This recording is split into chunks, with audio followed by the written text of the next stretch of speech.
guys, ang dami na yan oh. Ako wala pang nakuha. Ayan oh, ilan na yung sa akin? 2, 4, 6, 8. Wawalo. Sa kanila ang dami na.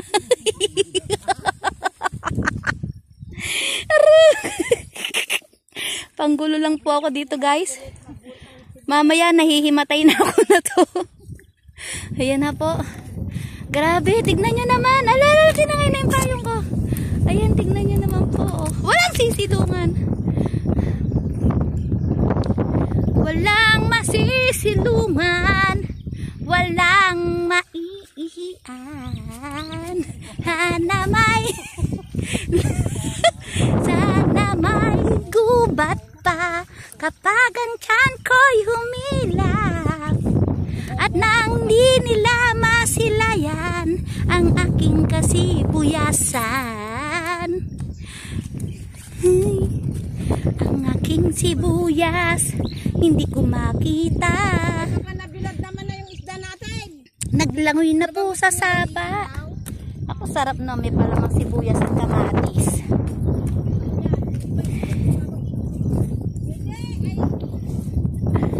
Mamaya na. Ito, dito na po yung tilapia namin.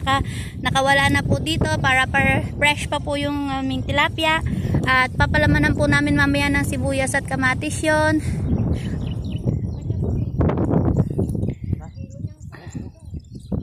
Ayan po yung mga magbubunot ng sibuyas. Tignan nyo po ang mga itsura nila. Kasali na ako doon. Mamaya nyo na tignan ang itsura ko. Ayan, go Power Ranger. Go DJ. Ang makuha mo sa kanila. Get tatay, bunot. Pag uwi natin, tayo ay mukhang bunot.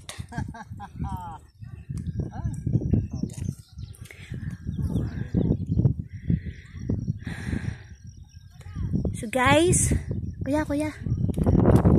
Hagis dito konti kuya. Ayan, kasi hindi nyo man lang sinesearch sa Google bago kayo sumabak. Buti na lang may dalang pang hukay. Nahihilo na po ako.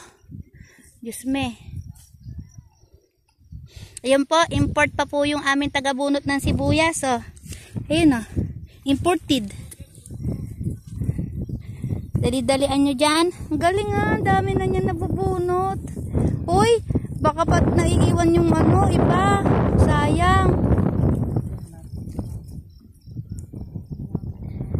Yes, ang gaganda ng butil.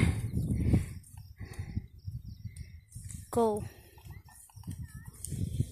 Si Nanay Linda, andun. Hindi na napagod. Lumakad na, humukay na. Nawala na. Ayun. Ayun sila, nandun sila. Ang layo ng tinaniman ng sibuyas. Grabe, promise ang layo. Wow, bukod mo yung malaki. Dito rin tas natin. Tapos sasabihin natin, ganito po kalalaki lahat ng sibuyas.